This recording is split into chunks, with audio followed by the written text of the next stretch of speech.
நேற்று மாலதி அவர்கள் ஏழுகிணறு காவல் நிலையத்திற்கு விசாரணைக்கு சென்று வந்தார். அந்த விசாரணையில் என்ன நடைபெற்றது அப்படின்றத மாலதி கொஞ்சமாக நேற்று ப்ரெஸ் மீட்டில் சொன்னாங்க. நீங்கள் உங்கள் அனுபவத்தை சொல்லுங்கள். லேட்டானா பரவாயில்ல, லிங்க் இருந்தால் பார்ப்பாங்க நம்ம நேயர்கள். சொல்லுங்கள், என்ன நடக்குதுன்றது தெரிஞ்சுக்கிட்டோம். போனதுலேருந்து கேள்விகள் கேட்டுகிட்டே இருந்தாங்க. என்ன மாதிரியான கேள்விகள்னா, என்ன படிச்சிருந்தீங்க, +2 என்ன சப்ஜெக்ட் எடுத்திருந்தீங்க, அதுக்கு முன்னாடி இது மாதிரி கேள்வி கேட்டு பதில் சொன்னாங்கன்னா தவறு இல்லை. என்ன பண்ணாங்க, கேள்விகள் எழுத வச்சாங்கன்னா அதை சொல்லுங்கள். ரொம்ப வினோதமாக இருந்தது சார். ஏன்னா அவங்களுக்கு கேள்விகள் கேட்டாங்கன்னா பதில் தேவை. அதன் மூலமாக அவங்க சார்ஜ் ஷீட் போட போகிறாங்களா. ஆனால் என்ன பண்ணுறாங்கன்னா, என்னை கேள்வி எழுத வைக்கிறாங்க. 4 லைன் இருக்குது, அதுக்கு பதில் ஒரு வரியாக தான் இருக்குது. அதாவது கேள்வி 4 லைன் இருக்குது, பதில் ஒரு வரி இருக்குது. ஆனால் 4 லைன் கேள்வியை எழுதிட்டு அதுக்கான பதில் எழுது அப்படின்றாங்க. ஒரு பெண் காவலர் கேள்வியை சொல்கிறாங்க, அதை நான் எழுதுறேன். அவங்க பிரிண்ட் அவுட் கையில் வச்சுருக்காங்க. அது பேக்ரவுண்டை சொல்கிறேன் என்னன்னு. அண்ணாமலை புதுக்கட்சி ஆரம்பிக்க போகிறாரா அப்படிதான் கேள்வினா, அண்ணாமலை அப்படின்னு சொல்லிட்டு நிறுத்திக்கிறாங்க. புதுக்கட்சி அப்படின்னு சொல்லிட்டு நிறுத்திக்கிறாங்க. ஆரம்பிக்கிறாரா கேள்விக்குறி அப்படின்னு நிறுத்திக்கிறாங்க. மேடம் நீங்கள் கொஞ்சம் ஃபாஸ்ட்டாக படிச்சிருங்க. நான் யூஸ்வலாகவே எழுதுறேன் அப்படின்றதுனால ஃபாஸ்ட்டாக எழுதிடுவேன். நான் டக்குன்னு ஒரு சென்டென்ஸாக எழுதிடுறேன் மேடம் அப்படின்னா, இல்லை பக்கத்தில் இருக்கவங்களும் அந்த கேள்விகளை எழுதிட்டு இருக்காங்க, அவங்க இன்னொரு பெண் காவலர், அதனால பொறுமையாக தான் சொல்ல முடியும் அப்படின்னாங்க. அந்த பெண் காவலர் வெறும் கேள்வியை மட்டும் எழுதுறாங்க. இல்லை, அவங்க கையில் உங்கள் கேள்வியை படிக்கும்போது கையில் பிரிண்ட் அவுட் வச்சுருக்காங்க, ரைட்டா? நீங்கள் எழுதுறீங்க, ரைட்டு. அந்த பெண் காவலர் எதுக்கு எழுதுறாங்க? கிறுக்குத்தனமாக இல்லை? இப்படிப்பட்ட வெட்டி வேலையை தான் செய்து கொண்டிருப்பார்கள். மேலே சொல்லுங்கள். அதுக்கப்புறம் கேள்விகள் கேட்குறாங்க, எல்லாமே பர்சனல் கொஸ்டின்ஸ் தான். சொல்லுங்கள், சும்மா சொல்லுங்கள், நேர்கள் தெரிஞ்சுக்கிட்டோம் என்ன கேள்வி கேட்டாங்க. சொல்லுங்கள், டோன்ட் ஹெசிடேட். இந்த மாதிரி நீங்கள் கூனி குறுகணும், உங்களை குறுக வைக்கணும், இந்த மீடியா விட்டு நீங்கள் ஓடணுன்றதுக்கு தான் உங்களுக்கு அவ்வளவு தொந்தரவுகள் கொடுக்கப்பட்டன. நாட்டு மக்கள் தெரிஞ்சுக்கிட்டோம். கேளுங்க. பர்சனல் கொஸ்டின்ஸாக இருந்தது. ஸ்கூலில் என்ன சப்ஜெக்ட் எடுத்திருந்தீங்க அப்படின்னு கேட்டாங்க. பயாலஜி 12th அப்படின்னு சொன்னபோது, அப்புறம் எதுக்கு ஜேர்னலிசம் படிக்க வந்தீங்க அப்படின்னு ஆரம்பித்தாங்க. அதுக்கப்புறமா வேறு எந்த ஆஃபீஸ்லலாம் வேலை பார்த்துருக்கீங்க? நான் கிட்டத்தட்ட 2009 என்னுடைய காலேஜை முடிச்சிட்டேன். அதுக்கப்புறமா நிறையா நிறுவனங்களில் வேலை பார்த்துருக்கேன். அது எனக்கே ஆக்சுவலி மறந்து போச்சு. அவங்க சொல்லும்போது தான் நான் ரீகால் பண்ணி பார்க்குறேன், நம்ம இவ்வளோ இடங்களில் வேலை பார்த்துருக்கோம் அப்படின்றத. ஏன்னா நான் இப்போ ஆங்கராக தொடர்ந்ததுலேருந்து, இந்த மாதிரி இன்டர்வியூஸ் பண்ண ஆரம்பித்ததுலேருந்து அது மட்டும் தான் என் மைண்டில் இருக்குது.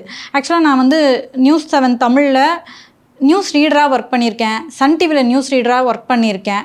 பாலிமரில் ரிப்போர்ட்டராக ஒர்க் பண்ணியிருக்கேன். ஸோ அதெல்லாம் நேற்று தான் ரீகால் பண்ணி சொன்னேன். எனக்கு என்னென்னா, இதெல்லாம் அந்த வழக்குக்கும் இதுக்கும் என்ன சம்மந்தம்னே புரியலை. இது மாதிரி தேவையில்லாத கேள்விகளுக்கு நீண்ட பதில்களை கேட்டு வாங்குறாங்க. நேரம் கடத்துறது தான் அவங்களோட எண்ணமோ அப்படின்னு தோணுச்சு. அதுக்கப்புறம் அவர் இன்ஸ்பெக்டர் கிளம்பி போயிட்டாரு. ஆமாம். அதுக்கப்புறம் ஒரு உமன் சப் இன்ஸ்பெக்டரும் ஒரு உமன் கான்ஸ்டபிளும் இருந்தாங்க. அவங்க என்ன பண்ணாங்க? அவங்க அதுக்கப்புறம் அந்த கேள்விகளை கேட்க ஆரம்பித்தாங்க. உங்களுக்கு யூடியூப் சேனல் இருக்கா, சவுக்கு மீடியாவில் ஸ்டேக்ஸ் இருக்கா அப்படின்னு கேட்டாங்க. நான் இதுக்கும் வழக்குக்கும் சம்மந்தம் இல்லை அப்படின்னு சொன்னேன். இதெல்லாம் இப்போ நீங்கள் ஒரு வரியில் சொல்கிறீங்க, ஆனால் இதெல்லாம் உங்களை எழுத சொன்னாங்க. அந்த கேள்வி எப்படி இருக்குன்னா, சவுக்கு மீடியாவில் நீங்கள் வேலை பார்த்தீர்களா, எப்போது பார்த்தீர்கள், யார் உங்களை அழைத்தார்கள், அப்படி யாராவது அழைத்திருந்தால் அழைத்தவர்களின் பெயர் என்ன, இந்த மாதிரி எல்லாத்தையும் நீங்கள் எழுதிட்டு ஆன்சர் எழுதணும். சரி, ஓகே, நம்ம எனிவே சம்மன் பண்ணியிருக்காங்க, நம்மளை விசாரிக்கிறதுக்காக கூப்பிட்டுருக்காங்க, அதனால நம்ம ஃபுல் சப்போர்ட் பண்ணணும்னு சொல்லிட்டு எழுதுறதுக்கும் நான் தயங்கலை. அப்புறம் அவங்களுக்கு சிறு வேலைகள் வருதுன்னு சொல்லிட்டு யாராவது அழைக்கிறாங்க, அவங்க போயிடுறாங்க. கொஸ்டின் எழுதுறவங்க பக்கத்தில் தான் இருக்காங்க. அட்லீஸ்ட் அவங்க அந்த கொஸ்டின்ஸை வாங்கி டிக்டேட் பண்ணலாம், அதுவும் பண்ண மாட்டேங்கிறாங்க. அவங்களும் உட்காந்துட்டு இருக்காங்க, நானும் உட்காந்துட்டே இருக்கேன். அதுக்கப்புறம் அவங்க வந்ததுக்கப்புறம் நான் இவங்ககிட்டே, இந்த போலீஸ்கிட்டே கேட்குறேன், மேடம் அந்த கொஸ்டின்ஸை கொடுங்க, கடகடன்னு நான் எழுதிடுறேன். இல்லை கையில் பிரிண்ட் அவுட் வச்சுருக்காங்க. இல்லை அவங்க டிக்டேட் பண்ணாதான் நம்ம எழுதணும் அப்படின்னு சொல்கிறாங்க. அப்புறம் கொஞ்ச நேரத்தில் இவங்களையும் யாராவது கூப்பிட்டுட்டு போயிடுறாங்க. 2 பேரும் இல்லை, போகும்போது கொஸ்டினிங் கொடுத்துட்டு போக மாட்டாங்க. நீங்கள் அங்கேயே உட்காந்துருக்கிறீங்க. அவங்க போயிட்டு ஒரு 5 நிமிஷம் கழிச்சு வருவாங்க, வந்து கொஸ்டினை திருப்பி சொல்லுவாங்க. போகும்போது நீங்கள் அந்த கொஸ்டினை கொடுத்துட்டு போங்க, நான் எழுதிக்கிட்டு இருக்கிறேன் அப்படின்னு சொன்னால் கொடுக்க முடியாது அப்படின்றாங்க. பொதுவாங்க சார், அந்த 65 கேள்விகளோடே எழுது அப்படின்னு சொல்லியிருந்தா கூட அந்த 1.5 மணி நேரத்தில் என்னால் எழுதி முடிச்சிருக்க முடியும். ஆனால் அந்த 1.5 மணி நேரத்தில் 25 கேள்விகளும் பதிலும் மட்டும்தான் என்னால் எழுதி முடிக்க முடிஞ்சு.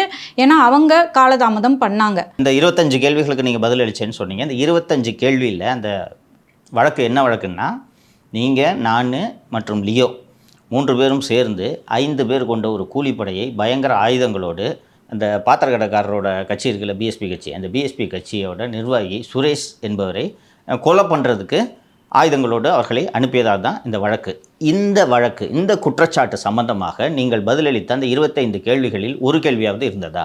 அப்படி ஒரு கேள்வியும் இல்லை. உங்களுக்கு இந்த பாத்திரக்கடைக்காரரை தெரியுமா என்று கேட்டார்களா? அந்த புகார் அளித்த சுரேஷ் என்பவரை தெரியுமா என்று கேட்டார்களா? நோட்டீஸ் உங்களுக்கு அனுப்புனாங்கன்னு கேட்டாங்களா? இது மாதிரி தொடர்ந்துகிட்டே இருந்துச்சு. அப்புறம் சாப்பிட்றீங்களா அப்படின்னு கேட்டாங்க. எனக்கு உள்ளபடியே அங்கே சாப்பிட்றதுக்கு பயமாக இருந்துச்சு. விஷத்தை வச்சுருவாங்க, ஸ்லோ பாய்சன் ஏதாவது வச்சுருவாங்கன்ட்டு. ஆனால் அன்பாக தான் பேசுகிறாங்க.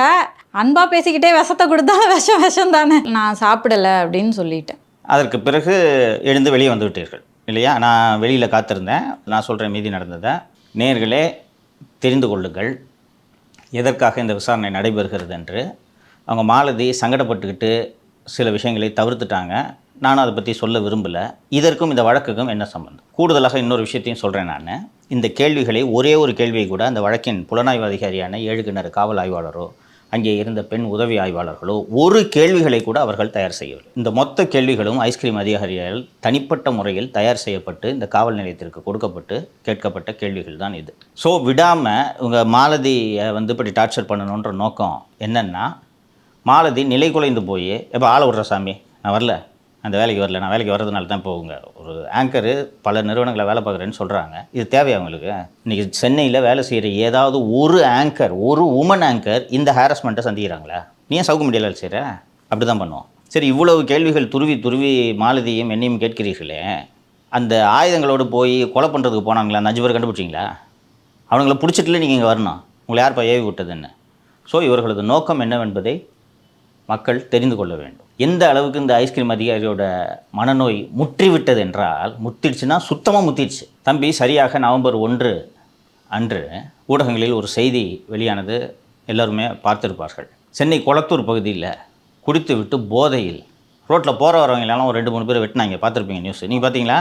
இன்ஸ்டாகிராமில் அது நல்லா போயிட்டு வந்துச்சு அந்த நியூஸ். அந்த சிசிடிவி ஃபுட்டேஜ் எதுக்கு எடுத்து கொடுத்தோன்னா, அந்த சிசிடிவி ஃபுட்டேஜ் கொடுத்த 2 பேர் அரெஸ்ட் பண்ணியிருக்காங்க தெரியுமா? இல்லை சார், அது ஒரு செய்தி ஊடகமா இல்லை யார் வேணால் இப்போ வெளியே இல்லாமல, அதில் என்ன தப்பு? என் வீடு, என் சிசிடிவி, நான் எடுத்து யாருக்கு வேணாலும் கொடுப்பேன். இதில் என்ன சட்டவிரோதம் இருக்குது? சம்பவம் நடக்குது, கேட்குறாங்க, எடுத்து கொடுக்குறேன். நியூஸ் மீடியா கேட்டாலும் நான் கொடுப்பேன். இது ஒரு பெண் தொடர்பான பாலியல் வழக்கு தொடர்பான சிசிடிவி ஃபுட்டேஜா? பொது அமைதிக்கு பங்கம் விளைவித்து விட்டார்கள் என்று அந்த 2 பேரையும் அரெஸ்ட் பண்ணி ஸ்டேஷனுக்கு கூட்டு போய், இதுக்குள்ளே நியூஸ் தமிழ்லையும் இன்னொரு செய்தி சேனல்லையும் இந்த மாதிரி இவங்களை சிசிடிவி கொடுத்தவங்களை கைது பண்ணிட்டாங்கன்னு செய்தி வெளியில் வந்தோடனே ஸ்டேஷனில் வச்சு ஸ்டேஷன் பெயிலில் ஜாமீன் அவர்களுக்கு அளித்து வெளியிட்டிருக்கிறார்கள். இப்போ எந்த அளவுக்கு இந்த காவல்துறை அதிகாரிகளுக்கு ஆணவம் பெருகிவிட்டது, திமிர் அதிகரித்து விட்டது, மனநோய் முற்றிவிட்டது என்பதற்கு இந்த சம்பவம் ஒரு உதாரணம். இப்படிப்பட்ட அதிகாரிகளை வைத்துக்கொண்டு இந்த பொம்மை முதல்வர் ஆட்சி நடத்தி கொண்டிருக்கிறார். இப்படிப்பட்ட ஒவ்வொரு சம்பவங்களாலும் இப்போ இந்த மாலதிக்கு நடந்ததை ஒரு 10 லட்சம் பேர் பார்த்துருப்பாங்களாப்பா, ரெட் பிக்சல் நமக்கு சேர்த்து இவ்வளவு பேர் பார்த்துருக்காங்க. இந்த 10 லட்சம் பேரில் பாதி பேராவது இந்த ஆட்சி தொடரக்கூடாது என்று நினைப்பார்களா, நினைக்க மாட்டார்கள்? ஒரு பெண் பத்திரிகையாளர், நீ என்ன என் கூட சண்டை போடுறீங்க, என்ன நான் புரிஞ்சுக்கிறேன், இவங்ககிட்ட போய் உங்கள் வீரத்தை காட்டுறீங்களே, வெக்கமா இல்லை? இதை பார்த்துட்டு இருக்கிற மக்கள் என்ன நினைப்பாங்க? இந்த வழக்கில் எனக்கு இன்னொன்று வேறு புரியல சார். இந்த மாதிரியான தனிப்பட்ட கேள்விகள்லாம் கேட்கப்படுது. இந்த கேள்விக்கு பதில் அளிச்சிடறோன்னு வைங்க, இந்த பதிலை அறிஞ்சுக்கிட்டு இவங்க என்ன சார் அதை பண்ண போகிறாங்க? என்ன பண்ண போகிறாங்கன்னு எனக்கும் தெரியலப்பா. இந்த பதிலை தெரிந்து கொள்வது இவர்களது நோக்கம் அல்ல. நீ அதை புரிஞ்சுக்கணும். ஃபஸ்ட்டு ஒரு விஷயம் புரிஞ்சுக்க. ஒரு வழக்கில் குற்றவாளியோட வாக்குமூலத்தை வச்சு எந்த விசாரணையில் முன்னேற்றமும் ஏற்படாது. எந்த குற்றவாளியாக இருந்தாலும் ஆமாம் நான் குற்றத்தை செய்தேன் என்றால்னா அதுக்கப்புறம் வழக்கு நடத்துறதுக்கான தேவை என்ன இருக்குது? ஸோ எந்த குற்றவாளியோட வாக்குமூலமும் செல்லுபடியாகாது. ஃபார்மலாக தான் விசாரிப்பாங்க. புரியுதா? என்னங்க சொல்கிறீங்க, நீங்கள் இந்த தப்பு செஞ்சீங்களான்னு கேட்டால் நான் செய்யலைன்னு சொல்லுவாங்க. ஆனால் இவர் செய்திருக்கிறார் என்பதற்கு மற்ற ஆதாரங்களை சேகரித்து அவர் மீது குற்றப்பத்திரிகை தாக்கல் செய்வார்கள். ஸோ இந்த வாக்குமூலத்துக்கு 10 பைசா பிரயோஜனம் இல்லை. அதுபோக போலீஸ் ஆஃபீஸர்கிட்ட கொடுக்குற வாக்குமூலம் செல்லவே செல்லாது. இல்லை, நான் என்ன நினைக்கிறேன்னா, ஏன்னா தாவேக்காவுக்கு அனுமதி கேட்டு கடிதம் எழுதினாங்களே, அதை எப்படி செய்தி ஊடகங்களில் கசிய விட்டாங்களோ அதே போன்று இவங்க ஒருவேளை இந்த வழக்கு இதுக்கு சம்மந்தம் இல்லைன்னு எழுதி கொடுக்காம இவங்க உண்மையிலேயே அதுக்கான ரீசன் எழுதியிருந்தாங்கன்னா அதை எடுத்து செய்தி ஊடகங்களில் வெளியிட்ட கூட வாய்ப்பு இருக்குல்ல சார்? அதெல்லாம் எதுவுமே காரணம் இல்லை. முழுக்க ஒரே காரணம், மன உளைச்சல் ஏற்படுத்தி நீங்கள் இந்த ஊடக பணியை தொடரக்கூடாது என்பது மட்டும்தான். இது கசி விடுறதுல என்ன இருக்குது? கசி விடுறதுக்கு பர்சனல் ஃபோட்டோஸை ரிலீஸ் பண்ணிட்டாங்க. இனிமேல் கசி விடுறதுக்கு என்ன இருக்குது? இந்த டீட்டெயில்ஸ் எல்லாம் இப்போ மாலதிக்கிட்ட எழுதி வாங்கி மாலதியோட ஸ்கூட்டி நம்பர், ஆர்சி புக்கை வாங்கி அதை கசி விட்டு என்ன போகுது? உங்கள் நோக்கம் நான் வேலை செய்கிறதில்ல, நான் வேலையை விட்டு இப்போது 3 பேர் மேலே எஃப்ஐஆர் போட்டிருக்காங்க. நான், மாலதி, லியோ. ரைட்டா? லியோவுக்கு சம்மன் கொடுத்தாங்களா? ஏன் கொடுக்கல? இப்போ நானும் மாலதியும் செய்த அதே குற்றத்தை லியோவும் தானே செய்திருக்கிறார். ஏன் கொடுக்குற சம்மன்? லியோ வேலையை விட்டு நின்ட்டார். மாலதியை நீ ஏன் வேலையை விட்டு நிற்கல? எந்த ஜேர்னலிஸ்டாவது இப்படி கஷ்டப்படுறாங்களா? நீ அங்கே தொடர்ந்து வேலை செய்கிற, டெய்லி உட்காந்து பேசுகிற, ஐஸ்கிரீம் அதிகாரியும் சங்கர் சொன்னால் சிரிக்கிறல்ல, உன்னை என்ன பாடுபடுத்துகிறேன் பார். இதுதான் உங்கள் நோக்கம்.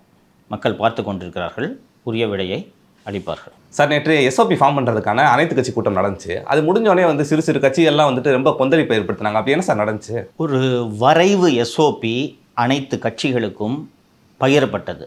இதுதான் எங்களோட வரைவு எஸ்ஓபி.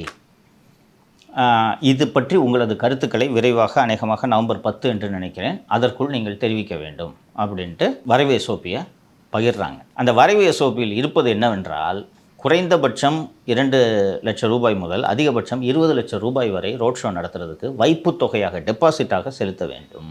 இப்போ ஒரு 50,000 பேர் வந்தாங்கன்னா 20 லட்ச ரூபா கட்டணும். 50,000க்கு மேலே 55,000 வந்துட்டாங்கன்னா அந்த 20 லட்ச ரூபாய் அரசாங்கம் எடுத்துக்கும். இப்போது திமுக கட்டும், அதிமுக கட்டும், தாவேக்கல்ல ஒரு மாமனார்ட்ட வாங்கி கட்டுவார். அதிபர் என்ன பண்ணுவார்?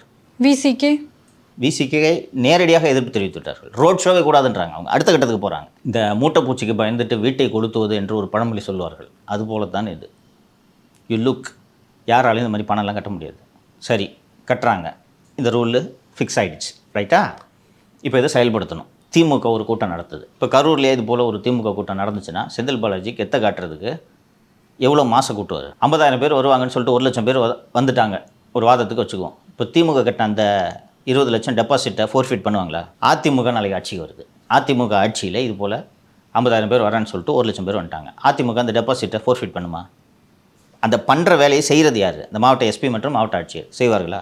ஸோ ஒட்டுமொத்தமாக ஜனநாயகத்தின் குரல் வலையை நெரிப்பதற்கு அரசியல் கட்சிகள் செயல்பட விடாமல் தடுப்பதற்காகத்தான் இந்த நடைமுறைகளை இவர்கள் செய்து கொண்டிருக்கிறார். ஒரு ரீசனபிளாக இருக்கணும். 50,000 பேருக்கு மேலே திரட்டணுன்றது எல்லா கட்சியோட ஆசை. இன்னொன்று, அந்த கூட்டத்தை கூட்டுறதுக்கே அவன் 20 லட்ச ரூபாய்க்கு மேலே செலவு பண்ணியிருப்பான். அவன்கிட்ட போய் இன்னொரு 20 லட்ச ரூபாய் கட்டுனா யார் கட்டுறது? இல்லை சார், ஒரு கூட்டத்துக்கு வந்துட்டு நம்ம தோராயமாக தான் சொல்ல முடியும். ஒரு 50,000 பேர் 60,000 பேர் எக்ஸாக்ட்லி மெஷர் பண்ண முடியுமா? எல்லாருக்கும் என்ட்ரி டேக் போட்டுட்டா நீங்கள் உள்ளே அனுப்புறீங்க, மெஷர் பண்ண முடியுமா? கரெக்டாக நீங்கள் 60,000 பேருன்ட்டு அரசாங்கம் சொல்லும், அவன் 40,000 பேர் தான் வந்தாங்கன்னு சொல்லுவான். இதை எப்படி மெஷர் பண்ணுவீங்க? ஸோ இதெல்லாம் நடைமுறையில் எப்படி செயல்படுத்த போகிறார்கள் என்பது தெரியவில்லை. உயர்நீதிமன்றம் விரைவாக இந்த எஸ்ஓபி ஃபார்ம் பண்ணுங்கன்ட்டு டெட்லைன் கொடுத்துருக்கிறதுனால இந்த கூட்டத்தை கூட்டி இப்படி ஒரு நாடகமாடி கொண்டிருக்கிறார்கள் என்று தான் நாம் புரிந்து கொள்ள வேண்டும். சார், அஜித்குமார் அவர்கள் நடித்த அந்த குட் பேட் அக்லியில் இளையராஜா அவர்களோட பாட்டை வந்துட்டு கேட்காமே பயன்படுத்திட்டாங்க அப்படின்னு சொல்லிட்டு வழக்கு தொடர்ந்துருக்காரு. அது என்ன சார் நடந்துச்சு? எனக்கு ரொம்ப நாளாக இது பேசணுன்னு ஆசை. ஃபஸ்ட்டு எனக்கு இந்த விவரம் தெரியாது. ஒரு படத்துக்கு ஒரு மியூசிக் டைரக்டர் பாட்டு போடுறாரு. அந்த பாட்டுக்கு ப்ரொடியூசர் சம்பளம் கொடுப்பாரா? கொடுப்பாரு. அந்த பாட்டு யாருக்கு சொந்தம்? சம்பளம் கொடுத்துட்டானா ப்ரொடியூசருக்கு தான். ப்ரொடியூசருக்கு தானே சொந்தம். ஆமாம். அது போட்டு முடிச்சுட்டு மியூசிக் போட்டவர் இல்லை எப்படி இருந்தாலும் எனக்கு தான் சொந்தம் அப்படின்னு சொன்னால் இது என்ன லாஜிக்கு? அவர் நான் ஓசியாவை பண்ணி கொடுத்தாரு. சிம்பிளாக முடிச்சிட்டேன். இப்போ இந்த உயர்நீதிமன்றத்தில் நடக்குதுல இந்த வழக்கை ஒரே வரியில் நீ முடிச்சிட்டேன். இவ்வளோ தான் இஷ்யூ. இளையராஜா மட்டும்தான் இந்த வேலையை செய்து கொண்டிருக்கிறார். யூசி, ஒரு பாட்டை நீ தான் மியூசிக் டைரக்டர், ஒரு பாட்டை எனக்கு போட்டு கொடுக்குற ப்ரொடியூசர், சரியா? கொடுத்துட்டா இத்தனை வருஷத்துக்குன்னு ஒரு ரைட்ஸ் போட்டிருப்பேன். அந்த பாட்டை நான் எப்படி வேணாலும் பயன்படுத்துவேன். யூடியூப்பில் போடுவேன், எஃப்எம் ரேடியோவில் போடுவேன், ஸ்பாட்டிஃபைல போடுவேன். அந்த பாட்டை மாடிஃபை பண்ணி ரீமிக்ஸ் பண்ணுவேன். இன்னொரு படத்துக்கு சார் டைட்டில் இந்த சாங்கை வச்சுக்கிறோம் அப்படின்னு சொல்லிட்டு இன்னொரு படத்தோட ப்ரொடியூசர் கேட்டாங்கன்னா நான் கொடுப்பேன். ஒன்ஸு பணம் வாங்கிக்கிட்டு நீ உன்னோட சிந்தனையில் உதித்த அந்த டியூனை விற்றுட்ட, முடிஞ்சு போச்சு மேட்ரு. இது போல் இந்த சோனி நிறுவனமாகட்டும், எக்கோ நிறுவனமாகட்டும், இளையராஜாவோட 80களிலும் 90களிலும் போடப்பட்ட ஒரு சில ஆயிரம் பாடல்களை அவர்கள் வைத்திருக்கிறார்கள். அந்த எக்கோ போன்ற சோனி போன்ற நிறுவனங்கள் அந்த தயாரிப்பாளர்களிடமிருந்து ஒரு விலையை கொடுத்து அந்த பாடல்களோட ரைட்ஸாக வாங்கியிருக்கிறாங்க. ரைட்ஸை வாங்கி வச்சுருக்கிறாங்க. வச்சுக்கிட்டு புதுசாக படம் எடுக்கிறவங்க சார் இந்த சீனுக்கு இந்த இளையராஜாவோட இந்த சாங் வந்தால் நல்லாயிருக்கும் அப்படின்னு சொல்லிட்டு தோணுதுன்னு சொன்னேன். இந்தப்பா ஒரு அமௌண்ட்டை கொடுன்னு சொல்லிட்டு வாங்கிட்டு கொடுக்குறாங்க. நீ கொடுக்காதன்றாரு, எனக்கு விட்டு துட்டுன்றார். இந்த காப்பிரைட் லாலே இன்னொரு விஷயம் என்ன இருக்கிறது என்றால், இப்போ இளையராஜா மாங்குயிலே பூங்குயிலேன்னு ஒரு பாட்டு போட்டிருக்கிறார் இல்லையா? அந்த மாங்குயிலே பூங்குயிலே பாட்டை லைட்டாக மாடிஃபை பண்ணி இளையராஜா மீண்டும் பயன்படுத்தலாம். இப்போ தயாரிப்பாளர் அது பாருங்கள் அந்த டியூன் அதே மாதிரி இருக்குதுங்க, அவர் போடக்கூடாதுன்னு சொல்ல முடியாது. That is creators liberty. அதான் காப்பிரைட்லாம். ஆனால் அந்த ப்ரொடியூசரு வேறு எங்கேயுமே இதை பயன்படுத்தக்கூடாது, யாருக்குமே இதை கொடுக்கக்கூடாதுன்னு சொல்கிறதுக்கு இந்த கிரியேட்டருக்கு அதிகாரமே கிடையாது.